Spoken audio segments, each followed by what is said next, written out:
It is a big step in stopping sexual assaults on college campuses. Students at Indiana University want to educate people about what consent looks like. They say to end the party culture in Greek organizations. WRTV's Stephanie Wade tells us about this important move and what the university thinks about it.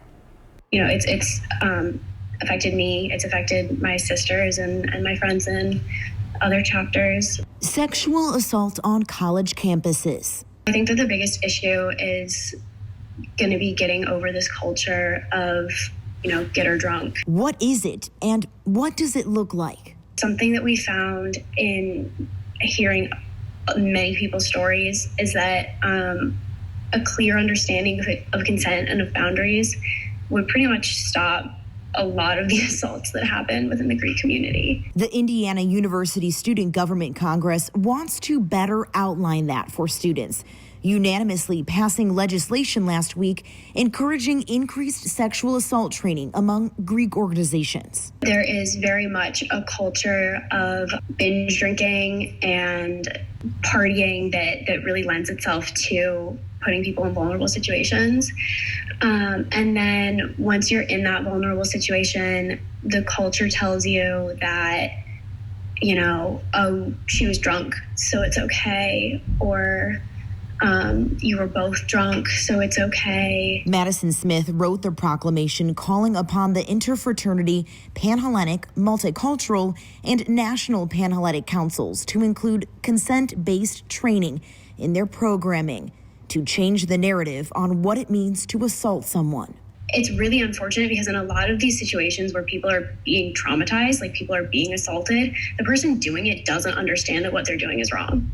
Like the person doing it very much thinks that it's just how it goes and that it's okay. A previous chair of the Title IX at Indiana University, KAITLIN Scott, says IU does a good job of having stronger policies to protect students beyond federal requirements.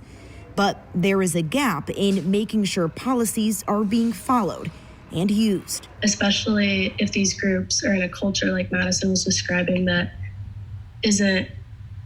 doesn't look favorably upon reporting systems and going through that process, then that's just hard, and that's something we need to work on as students, I think. Smith says only 12% of initial sexual assault reports to the university actually end up going through the entire reporting process, believing that if we educate more young people what clear consent requires and looks like.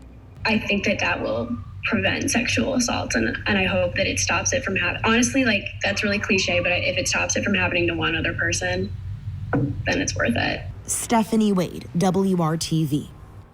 And right now, the IU Student Government Congress is working with the different groups to incorporate the training and finalize what the training will include. Their hope is to implement it next school year. A spokesperson with IU tells us they, quote, certainly support the efforts by our students and the student government to reduce sexual violence, but we're not involved in the proclamation. IU also offers resources to stop sexual assault on campus. We will include those resources in this story on our website at WRTV.com and the WRTV app.